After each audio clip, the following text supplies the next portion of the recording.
Jai Sairam, welcome back to my channel. இன்னைக்கு இந்த பதிவில் வெள்ளிக்கிழமை மகாலட்சுமி பூஜை செய்கிறத பற்றி தான் இந்த பதிவில் ஷேர் பண்ணுறேன். நம்ம ஒவ்வொரு வாரமும் வெள்ளிக்கிழமைகளில் மகாலட்சுமி தாயாரை எப்படி வழிபாடு பண்ணணும் அப்படின்றத பற்றி இந்த பதிவில் சொல்கிறேன். இன்றைய கால சூழ்நிலையில் தங்கத்தின் விலை தான் ரொம்ப ஏறி உச்சத்தை தொட்டு நிற்கிது. வருமானம் விறுவிறுன்னு குறைஞ்சிக்கிட்டே போகுது.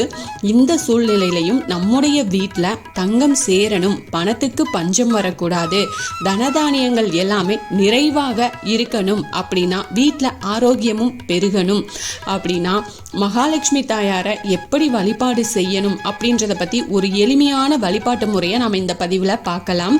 என்னோட சேனலுக்கு தொடர்ந்து சப்போர்ட் பண்ணுங்கள், லைக் பண்ணுங்கள், ஷேர் பண்ணுங்கள், கமெண்ட் பண்ணுங்கள், மறக்காமல் சப்ஸ்கிரைப் பண்ணுங்கள், பெல் ஐக்கானை கிளிக் பண்ணுங்கள். வெள்ளிக்கிழமை மதியானம் 1 மணியிலிருந்து 2 மணிக்குள்ள மகாலட்சுமி பூஜையை வீட்டில் செய்யலாம்.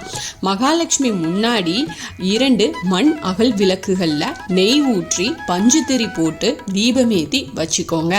டைமண்ட் கல்கண்டுகள் பிரசாதமாக வச்சிருங்க. ஒரு கண்ணாடி டம்ளர் எடுத்துக்கோங்க. அதில் சுத்தமான குடிக்கிற தண்ணீரை அதில் நிரப்பிக்கோங்க. அந்த தண்ணியில் பார்த்தீங்கன்னா 2 குங்குமப்பூவை போட்டு இந்த பூஜை அறையில் வச்சிருங்க. குங்குமப்பூ முன்னாடி நாளே நீங்கள் வாங்கி வச்சுக்கோங்க. இல்லைன்னா இந்த குங்குமப்பூ தீர்த்தம் தான் உங்களுடைய பணத்தை லட்சமாக ஈர்த்து வீரோவில் கொண்டு வந்து சேர்க்க போகுதுன்னே சொல்லலாம். அதனால குங்குமப்பூ தீர்த்தத்தை தவற விடக்கூடாது.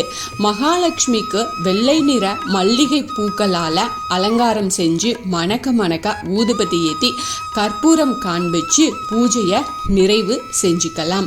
இந்த கண்ணாடி டம்ளரில் இருக்கும் தீர்த்தத்தை எடுத்து உள்ளங்கையில் வச்சுக்கிட்டு டம்ளர் வாய்ப்பகுதியில் வலது உள்ளங்கையை வச்சு மூடி ஓம் ஸ்ரீ மகாலட்சுமியே வருக வருக அப்படின்ற மந்திரத்தை 27 தடவை சொல்லி இந்த தீர்த்தத்தை பிரசாதமாக நாம பருகணும்.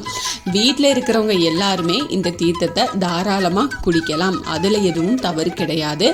வாரந்தோறும் வெள்ளிக்கிழமை பூஜை செஞ்சுட்டு இந்த தீர்த்தத்தை குடிச்சிங்க அப்படின்னா பணம் சம்பாதிக்கணும் அப்படின்ற ஆர்வமும் நமக்கு வரும்.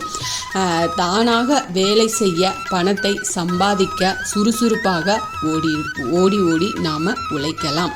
இந்த நிறைய பேருக்கு இந்த இடத்துல ஒரு சந்தேகம் வரும். நாங்கள் வேலைக்கு போகிறோம், வெள்ளிக்கிழமை மதிய நேரம் வீட்டில் இருக்க மாட்டோம் அப்படின்னா என்ன செய்யறது, வேற வழி என்ன இருக்கு அப்படின்னா, வீட்டில் இருக்கிறவங்கள இந்த பரிகாரத்தை செய்ய சொல்லுங்க.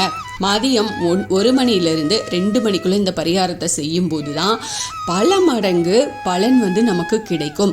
இந்த நேரத்தில் வழிபாடு செய்ய வேறு வழியே இல்லை. வீட்டை பூட்டி தான் வச்சிருப்போம், நாங்கள் எல்லாருமே வெளியில் இருப்போம் அப்படின்னு சொல்கிறவங்க, அதாவது வேறு வழியே இல்லாத பட்சத்தில் வெள்ளிக்கிழமை காலை 6 மணிலேருந்து 7 மணிக்குள்ளே இந்த வழிபாட்டை செய்யுங்க.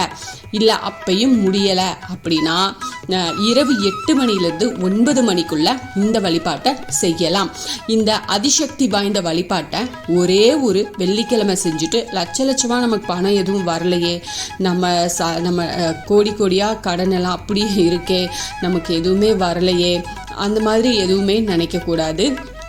இதை நீங்கள் எப்படி செய்யணும் அப்படின்னா, தொடர்ந்து 48 வெள்ளிக்கிழமை இந்த விளக்கை ஏற்றிட்டு வாங்க. உங்கள் வாழ்க்கையில் இருக்கும் மொத்த கடனும் அடைவதற்கு உண்டான வழியை அந்த மகாலட்சுமியே உங்களுக்கு கொடுப்பாங்க. வருமானம் பெறுவதற்கு உண்டான வழியை இந்த மகாலட்சுமி நிச்சயமாக உங்களுக்கு வழி காட்டுவாங்க. சந்தோஷமாக நீங்கள் வாழ இந்த ஒரு எளிமையான வழிபாடே போதும். இதோடு சேர்த்து செவ்வாய்க்கிழமை அப்படின்னா 5 பேருக்கு உங்கள் கையால் நீர்மோர் தானம் கொடுங்க. தெருவில் ரொம்பவும் தாகத்துக்கு கஷ்டப்படுறவங்களுக்கு இந்த தானத்தை செய்யுங்க. நம்பிக்கை இருக்கிறவங்க இந்த பரிகாரத்தை செஞ்சு கண்டிப்பாக பலன் பெறுங்க.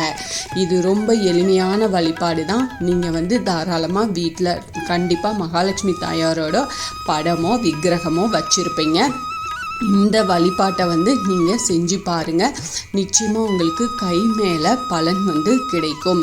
இதை நம்ம ஒரு நம்பிக்கையோடு செய்யணும். நம்ம எந்த வழிபாடு செஞ்சாலுமே நமக்கு தேவை முக்கியமான ஒரு முதல் விஷயம் நம்பிக்கை தாங்க. அதுக்கப்புறம் பக்தி. இதை ரெண்டையும் சேர்த்து செய்யுங்க. அதே போல் நீங்கள் எடுத்துகிட்ருக்கிற முயற்சியையும் விடாமல் அந்த முயற்சியை தொடர்ந்து செஞ்சு எடுத்துகிட்டு வாங்க. நிச்சயமாக அது உங்களுக்கு கை கொடுக்கும்.